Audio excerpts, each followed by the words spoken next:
Good evening, everybody. Welcome to week 4 of Genesis. You guys are in the right place, right? Okay. So just a couple of things. I wanted to thank our roundtable folks who are back again this week and everyone who participates and our registration people. Can you just give them a round? And they may not hear you, and they just work so hard. I work them hard. Reminding you to please ask the questions. We appreciate getting them, even though sometimes we can't get to them. We really do appreciate getting those questions, and Pastor Tim will do his best at getting responses to that. And then I just want to welcome everyone who's watching online. We just keep getting more and more people. I talk to people all week long online, from our teachers at CCA who are watching, and then our students at Southeastern University Countryside Campus. So we want to welcome them, and then we're going to welcome Pastor Tim and tell him thank you.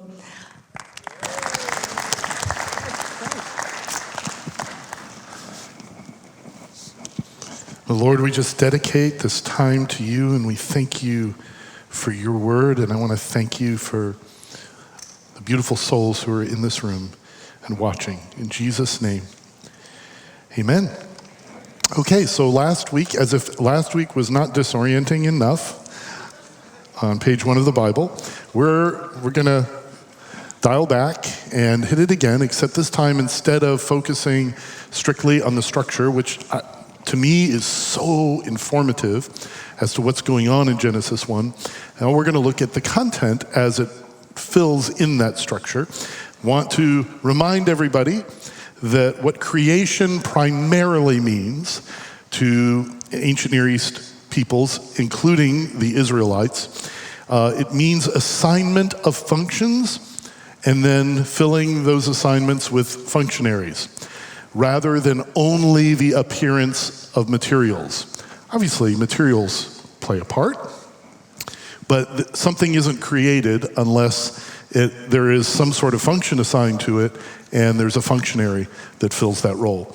And I like what John Walton, in his work, in the NAV Cultural Backgrounds Commentary, he's written a lot of works on Genesis, but this is his commentary on Genesis, and he writes, if creation is the act of bringing something into existence, well, we must ask what constituted existence in the ancient world.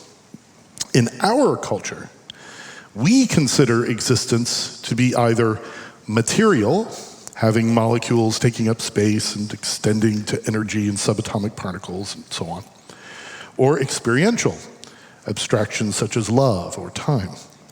Those definitions, however, are culturally determined.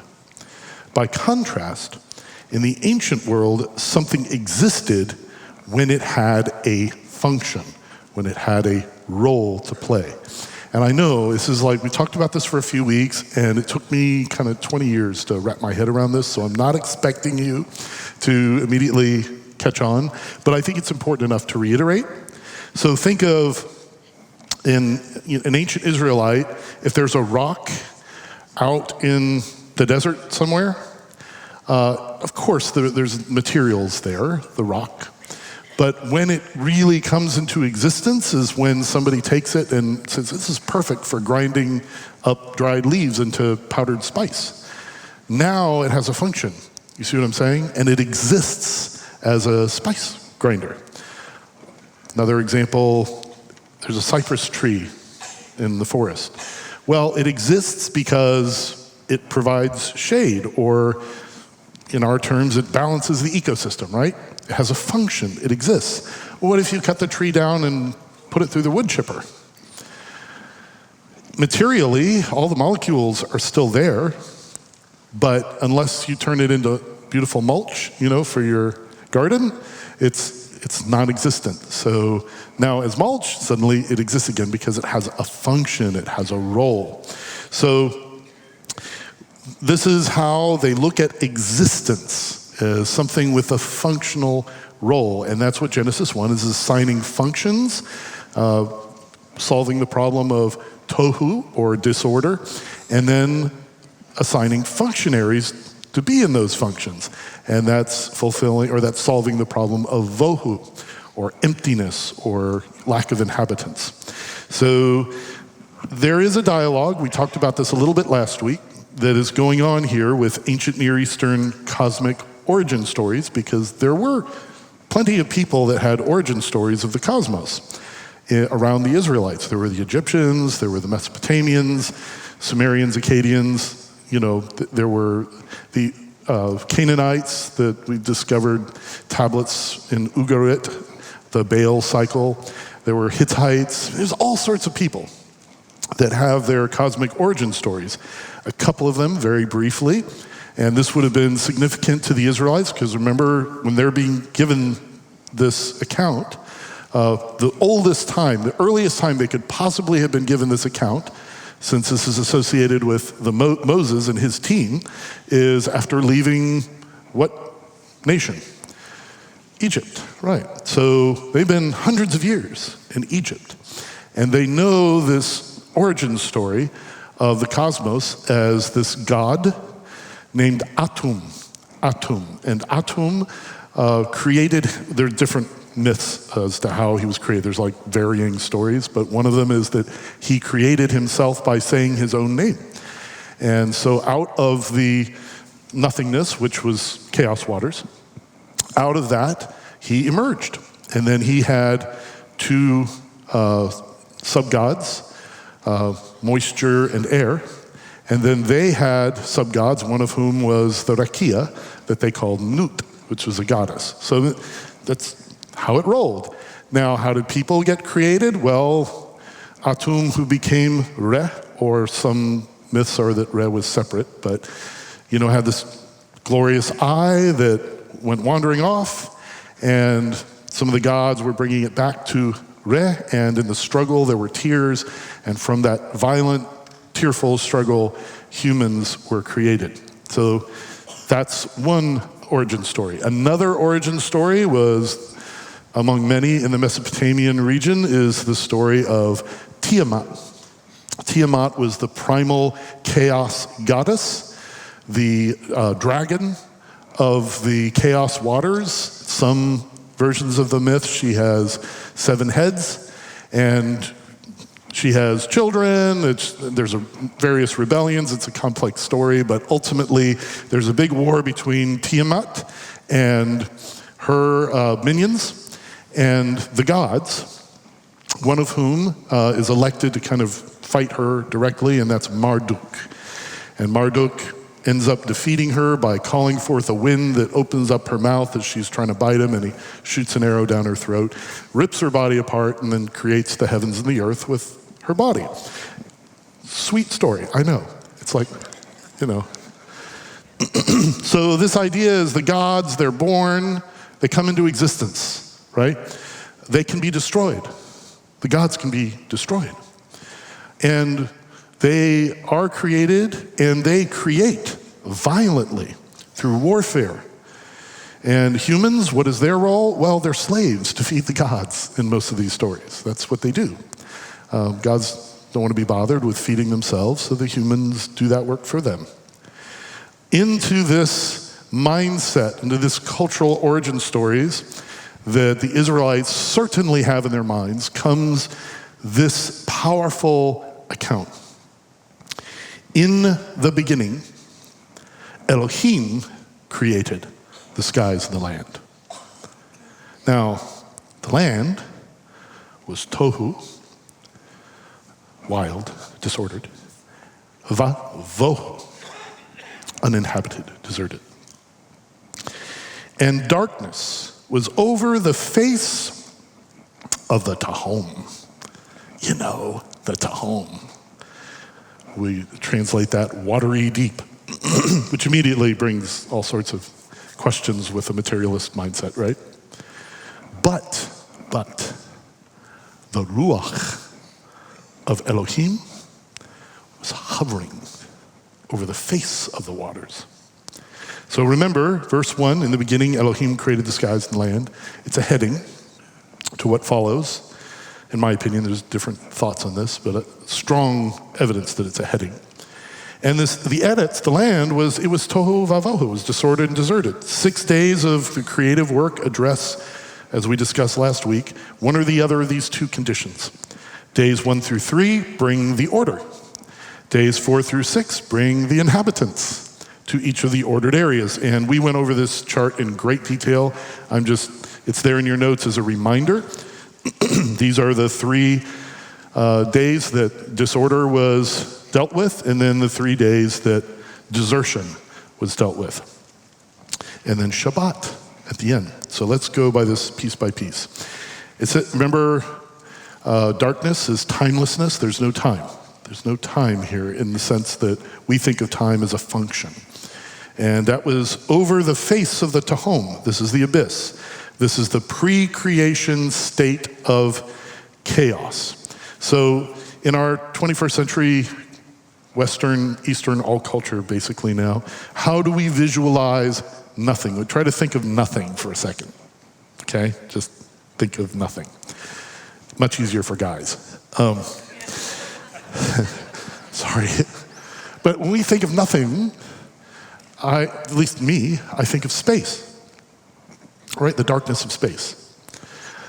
But that's obviously just an image that we've created because space is far from being nothing.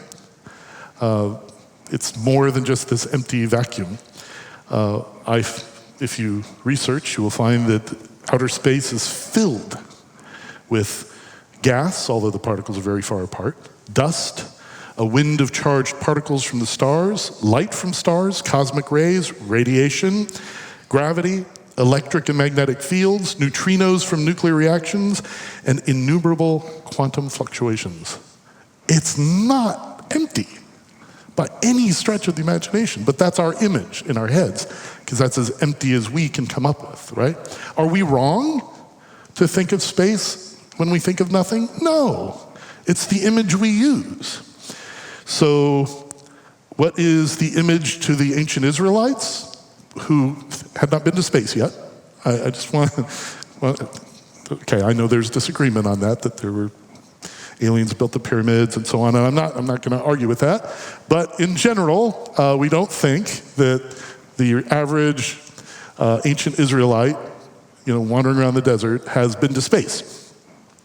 So they also had a cultural visualization of nothing, and that was water,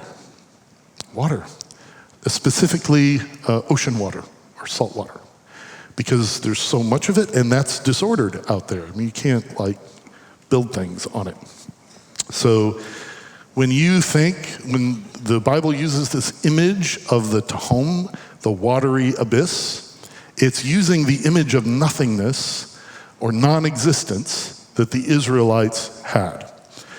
So Proverbs chapter 8, which is one of the best chapters in the whole Bible, by the way. Anyway, Proverbs chapter 8, one of my favorites. I shouldn't say the best. They're all the best. One of my favorites. This is wisdom speaking here. From eternity, I was established. From the beginning, from the earliest times of the Eretz, the earth, when there was no Tehom. What? Even nothingness didn't exist. This is wisdom, was born when there were no springs abounding with water. So the Tehom is a thing, but it's a nothing. All right, moving on. What is the Ruach of Elohim that hovers over the face of the waters? This fluttering of the Ruach over a timeless and disordered state, it's a sign that something creative and new is about to occur. So when something is mentioned for the first time in the Bible, it's important. It's important. And Ruach gets translated, it's a word that can be translated into 3 main things. It means spirit. It also means wind. It means wind. It can mean spirit or wind. It can also mean breath. So the Hebrew authors, what they do in the Bible is they make use of this multifaceted meaning of the word ruach, and they do word plays throughout the scriptures. So in this case, it's the Spirit of God. That's a correct translation, but can you think of when you have placid water, and then suddenly there's a wind and you see this little rippling of the water. It's like a fluttering. It's almost like a bird fluttering its wings and causing this wind to go over the water. And it's associated with the breath of God, because when he speaks, what happens? I'm getting ahead of myself. But this is something this is what precedes. Something is about to happen that is new. It's a new creation moment. So how do you know when God is inviting you into new creation? I would suggest that when the Spirit of God moves over the face of chaos and disorder, and the image, of course, is water, get ready. God's about to do something new. I want to bring you to Exodus. This is not in your notes, but I just can't resist. We're supposed to save this stuff for next week, but this is one thing. From Exodus 14. I just want you to listen to this. Then Moses, this is right in front of the Red Sea, and then there's some day-night stuff that's going on here. So this is a callback to Genesis 1, Exodus 14. Then Moses stretched out his hand over the sea. Remember, sea is an image of chaos, disorder, danger. And all that night, the Lord drove the sea back with a strong east ruach and turned it into dry land. That's another thing we'll get to. And the waters were divided. Remember day 2? The Rakia divided the waters. And the Israelites went through the sea on dry ground with a wall of water on their right and on their left. So this is called back to day 3, the emergence of the dry ground. So the whole Red Sea narrative is a replay of parts of Genesis 1. The language is meant to link this in our minds, but you see how the Ruach, it fluttered over the waters here in Genesis 1, and that's what precipitated the emergence of the dry ground in the Red Sea for the Israelites to cross. So, Ruach, wind, breath, spirit, fluttering bird-like over chaos, and it accompanies the Davar, the word. So here we have Elohim, who the eternal Father. We have the word that he speaks coming up here, and God said, which is accompanied by Ruach when you speak. So we have Elohim, we have word, and we have Ruach. Okay. The Trinity is from page 1 of the Bible. Page 1. So how would they have heard these verses if translated maybe into the way we think today? One way to do it, this is just an amateur attempt. When the spiritual being, Elohim, remember it means spiritual being, but they're not just talking about any spiritual being. This is the spiritual being. When the spiritual being began to create the skies and the land was disordered and deserted, and dark timelessness was over the chaotic emptiness, but the breath of the spiritual being fluttered there. And Elohim said, "Let there be light." And there was light. And Elohim saw that the light was Tov. This is a Hebrew word you're going to know by the end of this class. Good. And Elohim separated the light from the darkness, and Elohim called the light day. The darkness he called night. There was evening, morning, one day. So this is the first of 10 and Elohim said statements in this section here from page 1 of the Bible, chapter 1, verse 1 to chapter 2, verse 3. In other words, there are 10 words. The principle of first mention, anytime something shows up for the first time in the Bible, it's very important through the rest of the Bible. 10 is important. It's associated with God's commands. We talked about that a little last week. And does he say, I am going to violently destroy something for there to be light? I am commanding, light you better or else, show up. This let there be is a special tense in Hebrew that we don't have in English. Some languages do. It's called the jussive tense, and it's an invitational tense. So unlike all these other cosmic origin stories, this, the Elohim, the God of Israel, is inviting light and darkness. In a sense, he's inviting time into existence, not, killing something to make it happen. When it says light, not talking about photons here. They didn't know what those were. This is the basic unit of time, light versus darkness. This is how days and nights operate functionally. And it's good, it's tov, it's proper, it's satisfactory, ready to be used as intended. Now, verse 6, and Elohim said, well, let there be a rakia. Now, you know all about the rakia now. In the middle of the waters, and let it separate the waters from the waters. And Elohim made the rakia, and he separated the waters which were below the rakia from the waters which were above the rakia. See why the images are so important here? Otherwise, if you're thinking of this materialistically, it gets very uncomfortable, and you have to write a few books to explain it. And it was so. And Elohim called the rakia skies. And there was evening, there was morning, second day. So to the Mesopotamian people, the rakia is a hammered dome. That's what it was to them. To the Egyptians, the rakia is that goddess, the grand goddess of Atum, named Nut. And I have a picture of Nut with some of the other.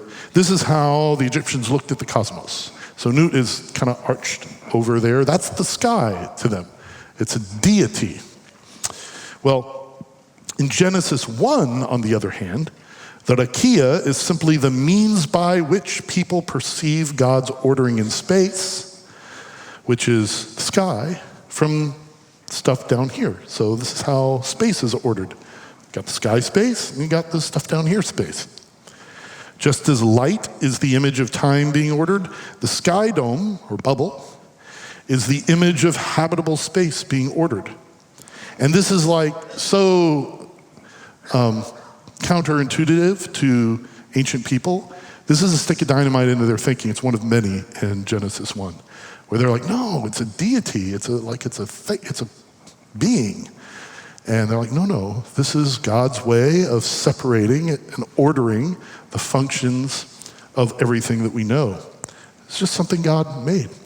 So the rakia, to the Israelites, it creates the conditions for habitable land to emerge, but it itself, you can't live on the rakia, right? I don't know if you ever tried farming the sky, and it's just, So this is the only day that the narrative does not say is good. This day is getting ready for things to be good. So, little typo there. It's one day that it does not say this was good. Verse 9, and Elohim said, let the waters below the skies, let them all be gathered into one place. And let the dry ground be seen. And it was so. So in the midst of all these chaos waters down below, dry ground appears. And Elohim, he called the dry ground Eretz, land, earth sometimes. And the gathering of those waters that gathered all into one place, he called them Yamim, seas. And Elohim, he saw, it was Tov. So the Eretz emerges from the waters below. So here we go. Day 1 was separating light and darkness to form time. Day 2, separating waters above and waters below to form space for something good in the future. Day 3 separates the Eretz from the Yamim so that things can now inhabit those spaces. It's ready for it to be inhabited. Notice the first occurrence of the words dry ground. That's important. So can you think of other places in Scripture, and this is Bible nerd stuff, where you read, dry ground. Why does it say dry ground in these Scriptures? Yes, thank you. So, gold star. If I had a lollipop, you would. So yeah, when the Red Sea was split and they walked across on dry ground, it's a callback to this dry ground. Also, when the Israelites crossed over the Jordan into the Promised Land, it made a very clear point when they're walking over dry ground. So there's something about waters, going through waters of chaos, and dry ground being provided by Yahweh that is symbolic of new life. It's an image of new creation and new life. There's actually another instance which is kind of funny. One of the coolest books in the whole Bible is Jonah. And when the fish is done with him, after 3 days, third day, right? It vomits him on dry ground. So he goes through the waters and in the fish and ends up on dry ground. There's so many things being said there. So what is this image of new creation that Jesus said was so important for believers? Baptism. Baptism is to go through the waters and into new life. This is page 1 of the Bible stuff. All right, so that's not all, day 3, but there's more.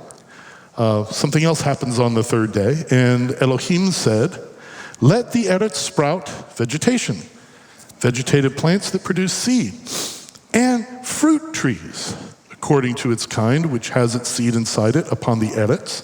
And it was so. And the eretz brought out vegetative plants that produce seed according to its kind.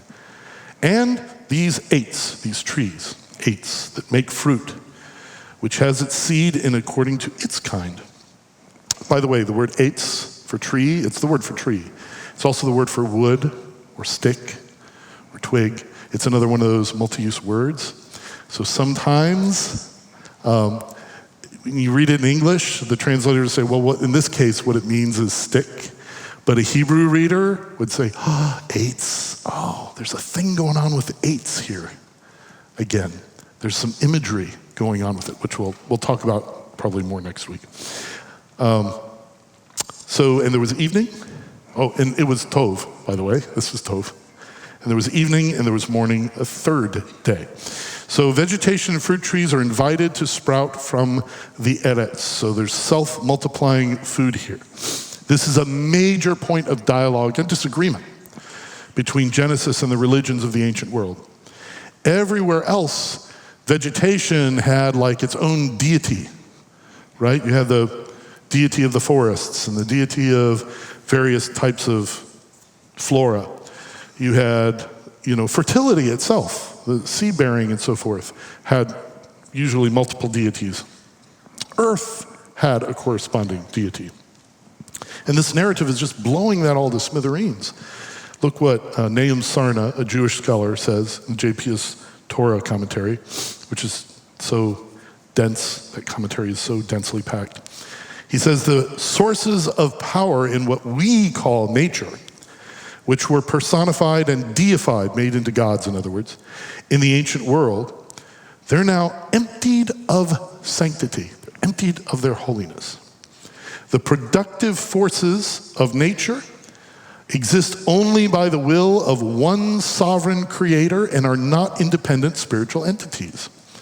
There is no room in such a concept for the fertility cults that were features of the ancient Near Eastern religions. So in a sense, they were emptied of sanctity by the fact that these things aren't gods. But in another sense, they're set apart in the holy sense that they belong to the true God. So trees, eitz. There's a few underlying metaphors in Scripture that kind of carry through. Not every time, but many times.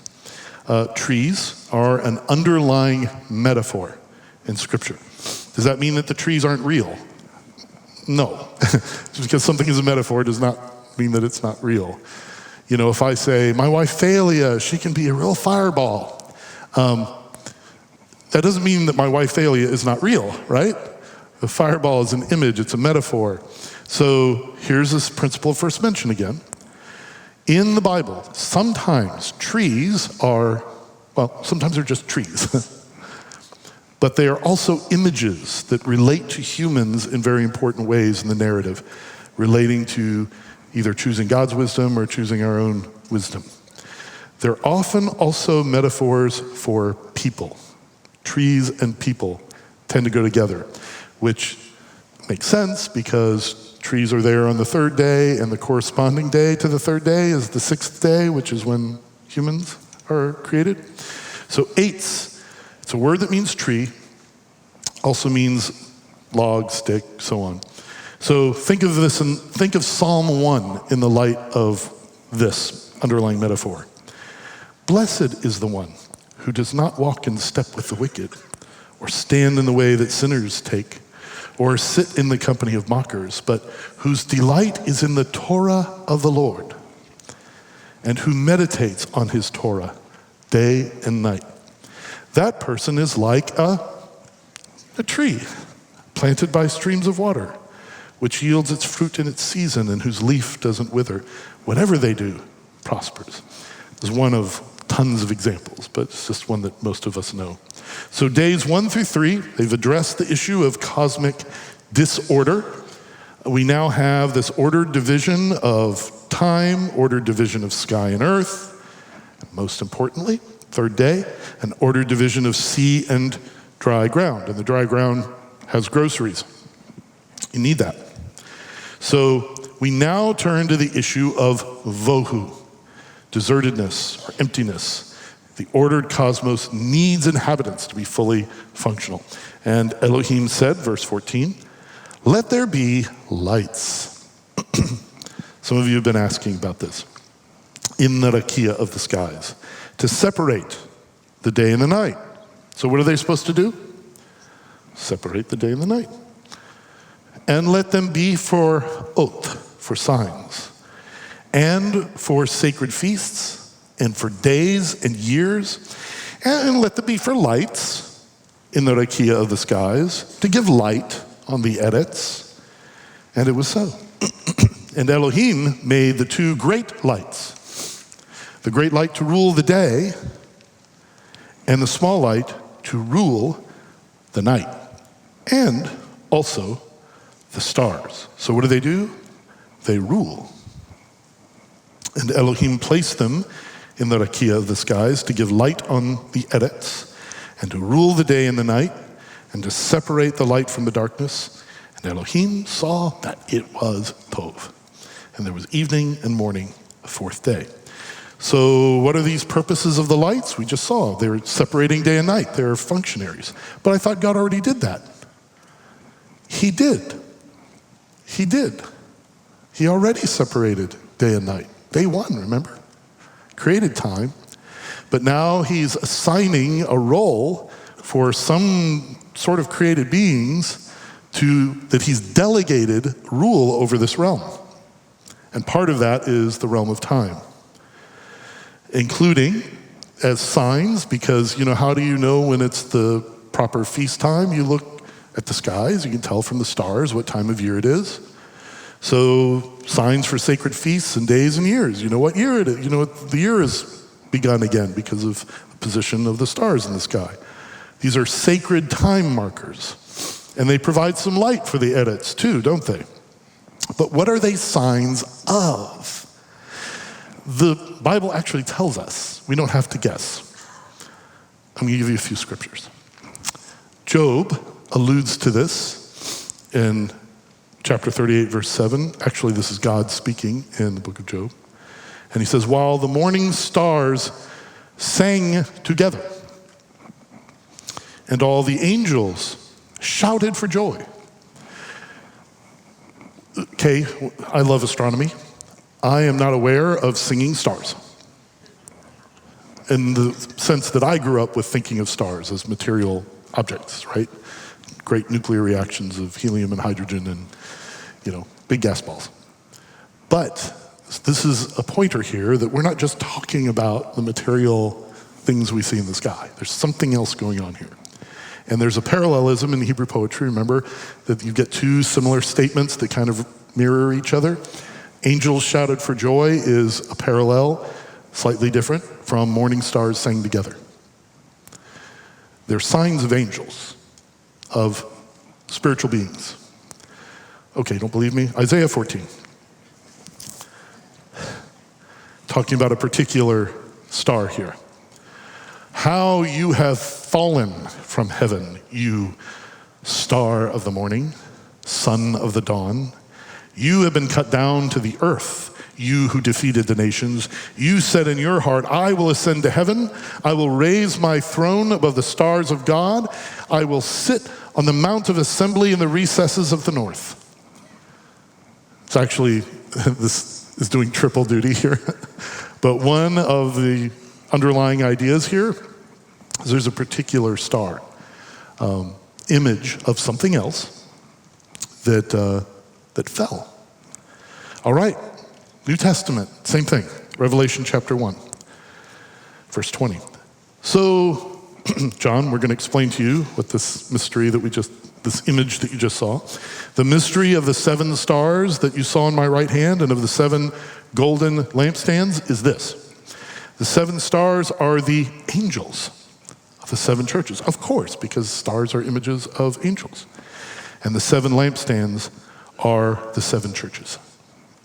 So in the Hebrew Bible, stars are not just little lights up in the sky, nor are they merely flaming gas balls that are many, many light years away. I mean, they don't deny that there are lights up in the sky. They're for that.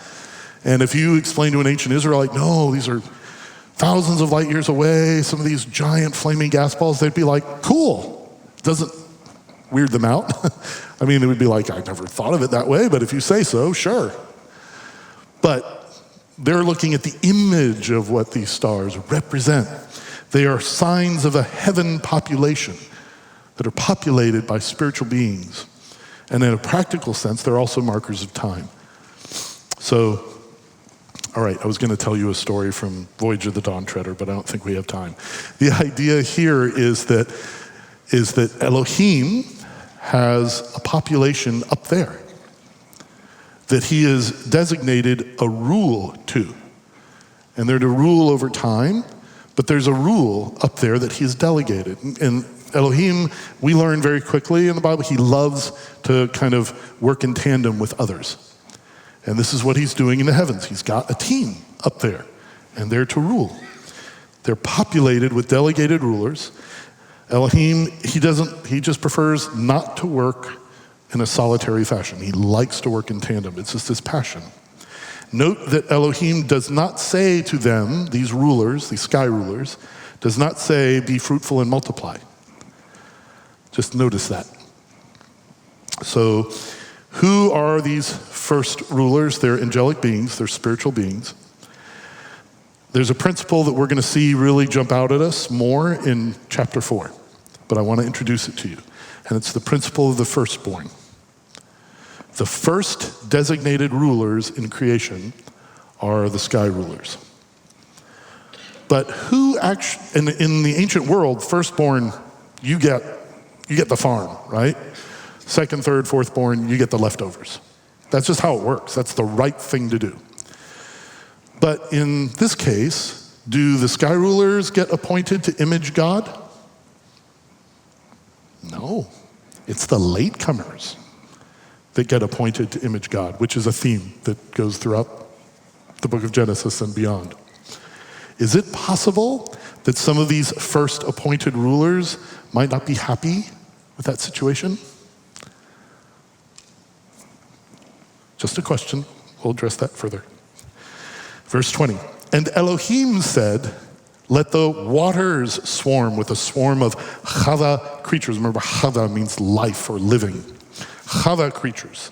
And let birds fly above the eretz against the face of the rakia in the skies. And Elohim created the great tanim. Some of your versions say sea creatures. Some of them say sea monsters, which is actually closer to what tanim means. And in addition to them, every chava creature that moves with which the waters swarmed after their kind, and every bird of wing after its kind. And Elohim saw that it was tov. And Elohim blessed them, saying, you be fruitful and multiply. And he didn't say that to the sky rulers. Be fruitful and multiply, fill the waters in the yamim, and let birds multiply in the eretz. There was evening, morning, 5th day. So here the sea is populated by these chava creatures. The sky is populated by flying creatures. We've got the sky flyers and the sea swarmers. So the sea and the sky are now inhabited. Chava, it's animate life. So this is different from vegetative life. It's animate life. So do you remember when we talked about that Mesopotamian myth that people had in their minds of Tiamat, this seven-headed sea serpent? Well, Tiamat would have been a Tanin to ancient peoples, as well as Rahav and Leviathan, and they're Tanin. Well, the authors of Genesis 1 are saying, oh, yeah, the Tanin, they're swinging creatures. I mean, they could revolt against their maker, I guess, but they're just created swarmers like lobsters and tuna, Leviathan, seven-headed sea dragon. I mean, there's all there. It's no big deal to Elohim. Elohim isn't threatened by them. They're just created things. This is a huge critique of pagan cosmology. It is a huge stick of dynamite to the way people thought back then. It blew people's minds. So Elohim blessed the water swarmers. He blessed the sky flyers. This is the first mention of blessing in Scripture. First time. The blessing is to multiply and fill. Not just to populate, right?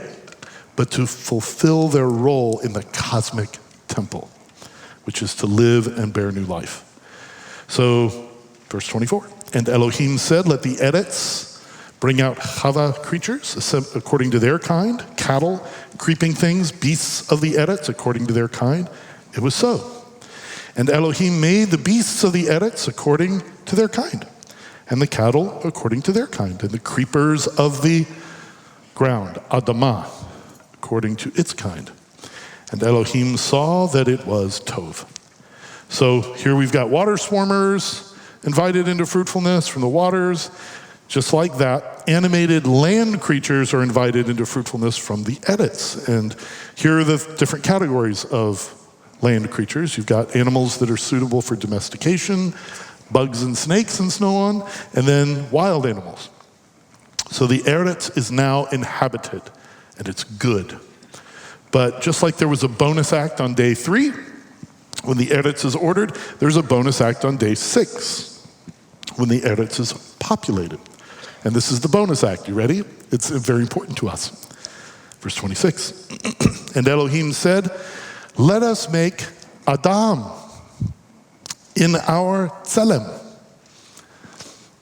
according to our likeness, and let them rule. So we've got new rulers here. But these rulers are ruling over the fish of the sea, the birds of the sky, the cattle, over all the Edits, and over every creeper that creeps on the Edits. And so Elohim created Adam, which means human. He created Adam in his image, in his tselem. In the tselem of Elohim, he created him, male and female, he created them. So who are the tselem, the image of God? Is it just females? Is it just males? It's all the Adam, the humans.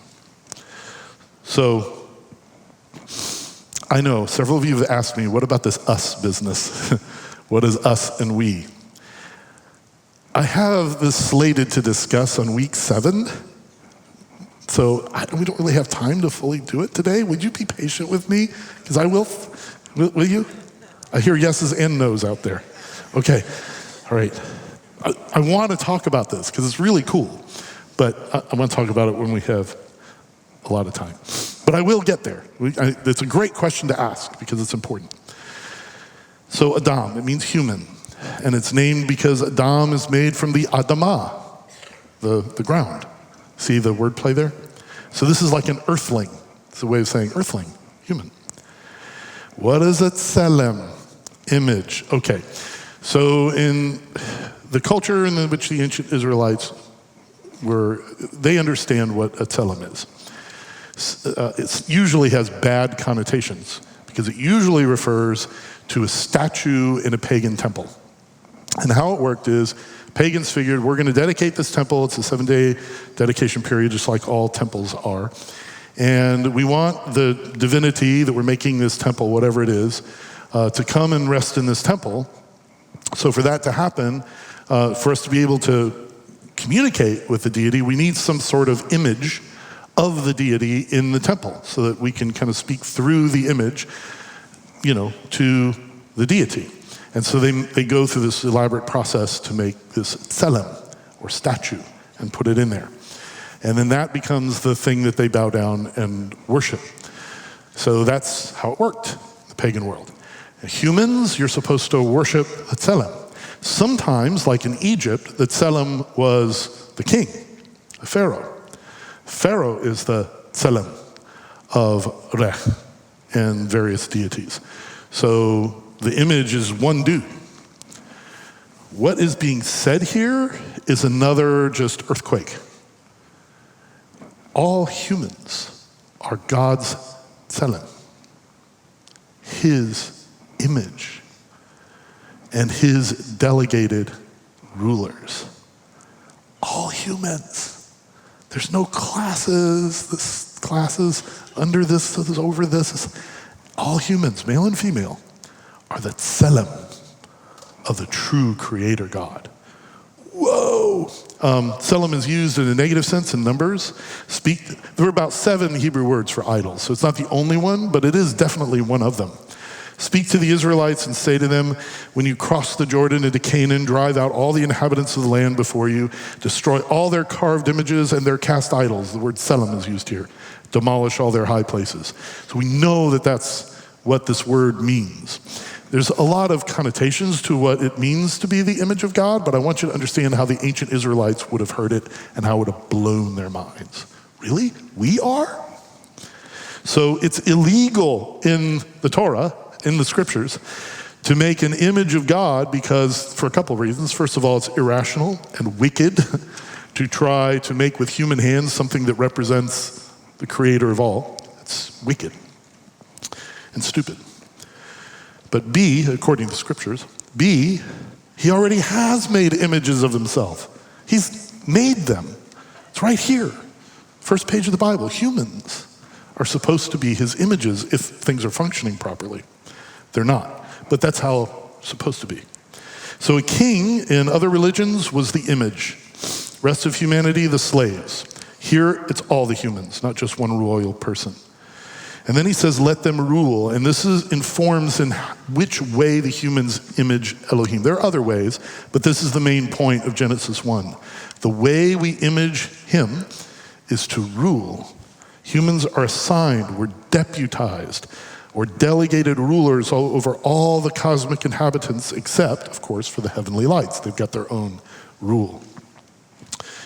And he says, although, never mind, that's another rabbit hole. So, he created him, male and female, he created them. Highly unusual in the ancient Near East. That's what A&E means in my, ancient Near East. Very intentional call out of both sexes so that there can be no misunderstanding. Men and women were originally intended to be joint co-rulers. And there's other places where we see this, but it's very clear here. Both are united as the tselem of Elohim to rule as delegates on his behalf. And then it says, and Elohim blessed them, and Elohim said to them, be fruitful and multiply, fill the eretz, and subdue it, and rule over the fish of the yam, birds of the sky, over Chava creature all the Chava creatures that creeps on the eretz. And Elohim said, behold, I've given you every plant producing seed that is on the face of the eretz, every eitz which has fruit producing seed, it shall be food for y'all.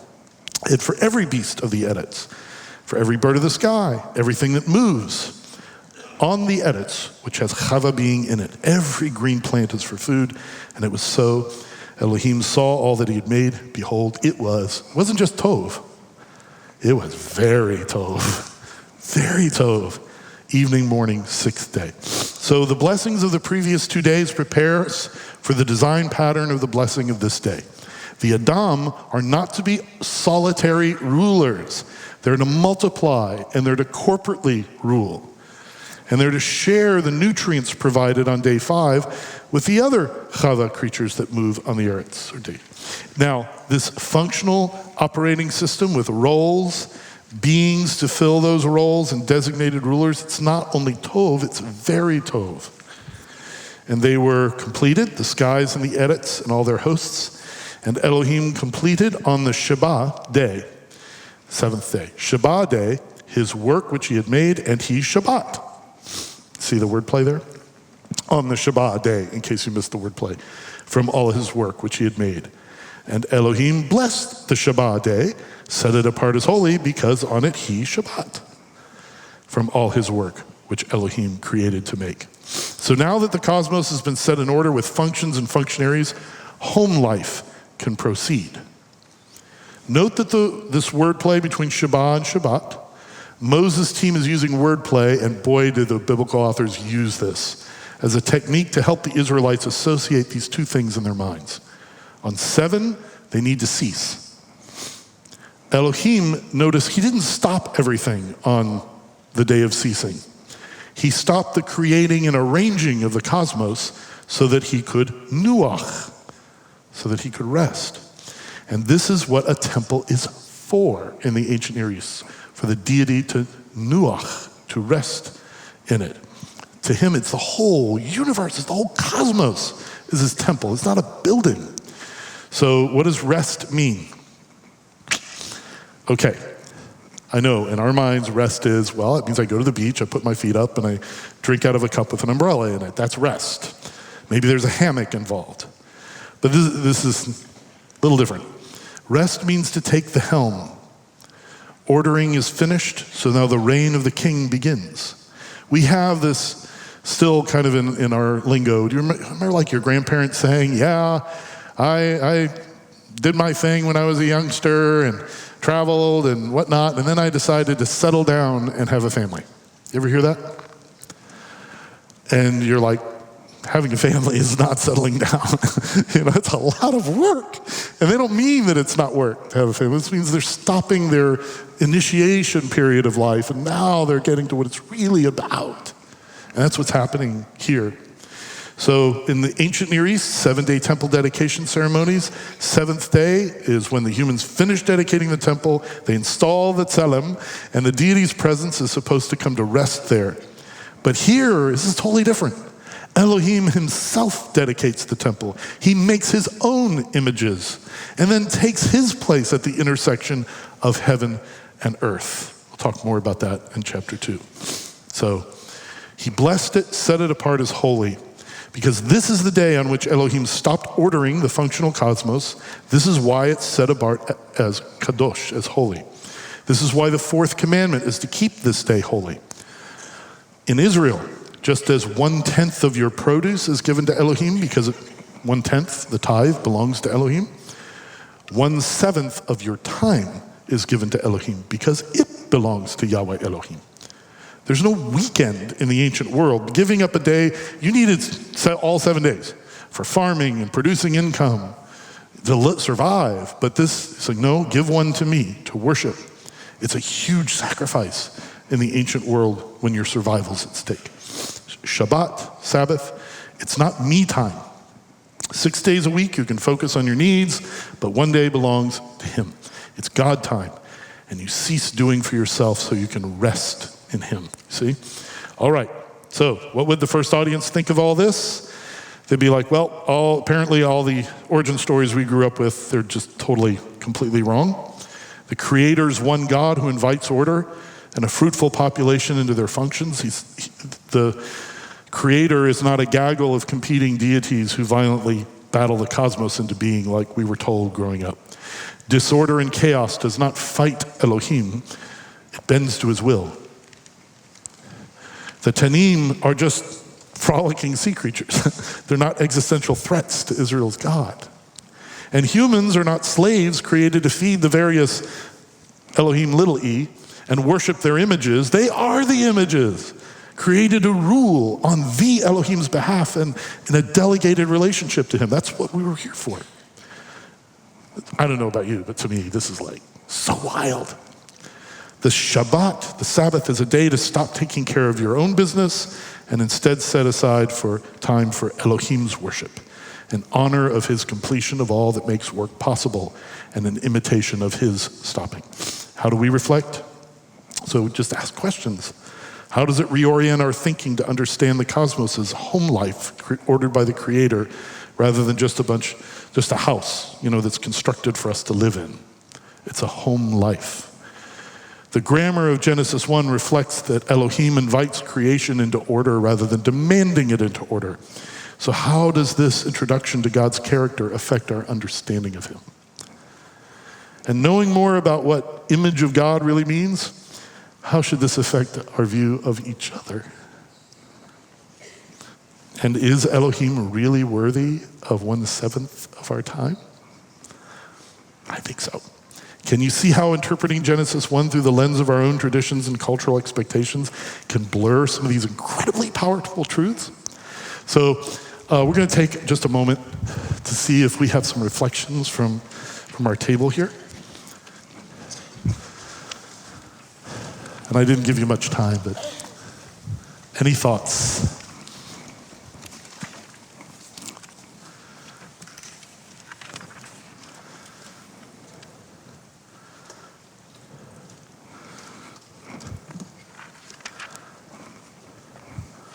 I see wheels turning, so go for it.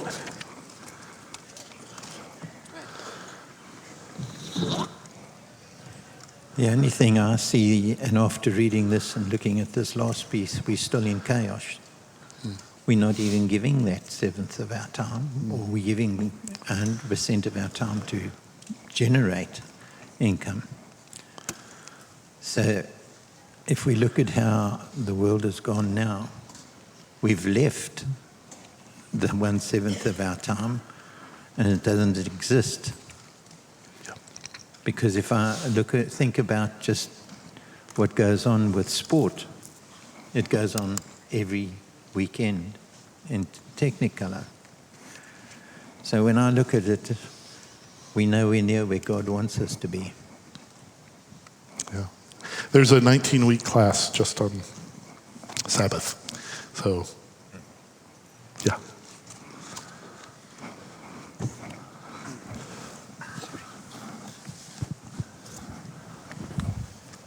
Tim, again, you are a master storyteller. Good grief. It's not my story. And I tell you, the thing that I got from from this is that just like you were saying, that it replicates what we're going through now. That why was the land dry before we went through it? Well, the land was dry because it inhabited the depths of the sea, and the carts couldn't get through because it was muddy. So it had to be dry. So they go, and I think in our everyday lives, that when God brings us out of trials and tribulations, He brings us out on dry ground. That He moves the water of sin away from us, and He dries the land so that we can easily walk through it and get to our ultimate destination. So there are just a lot of stories, not only here in Genesis, but throughout the entire Bible, that if we look at it as a looking glass, that life is no longer looking through an opaque windows. We're looking at ourselves through a clear mirror. So again, you're the master storyteller.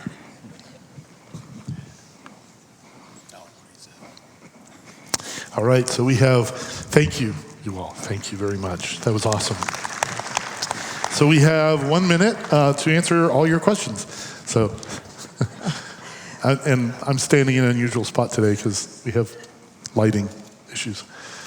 So I have a couple of questions on, so are all the statues spiritually illegal since they are typically images of humans, and which is the image of God?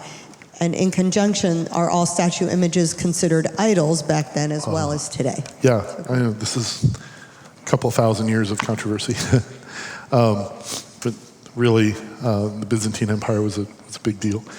The idea here is that tselem, or idols, were illegal because people would give their worship to them as images of their deities. And you don't worship other deities. And Yahweh himself, you don't create an image for Yahweh. That's ridiculous.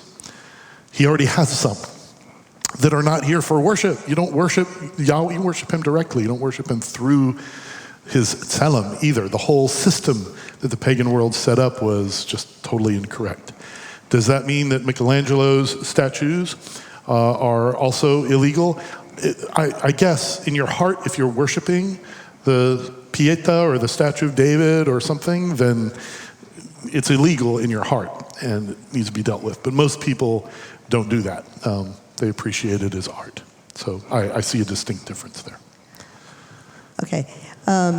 If the 24-hour day wasn't created until the earth started moving on day 4 versus 14, Yep. how long were the first 3 days? Oh, well, so again, you see how we just want to, and I appreciate that question because this is where our minds go. It's so hard to snap out of, okay, I want to know how the materials were created. The functionaries, that's all clever and cute. Ancient people, that's really nice, but I want to know how the materials happened and exactly how it happened. And they're just not addressing that, in my humble opinion. My opinion is that material creation corresponded to this, but you don't have to have my opinion. My opinion is not that important in interpreting the biblical passages. So, the reason that the sun is placed in this functional ordering place on day 4 is because that was the first day of the filling with functionaries of the functions. Did you see the literary pattern there? Day 1, the light is from God himself, because that's the day he's creating the function of time, and the functionaries of the sun and moon are on day 4. So I know it's a whole different way of thinking, but this is alluded to at the end of the book of Revelation, when it says there's no need for a sun anymore, is there? Because all the light comes from God.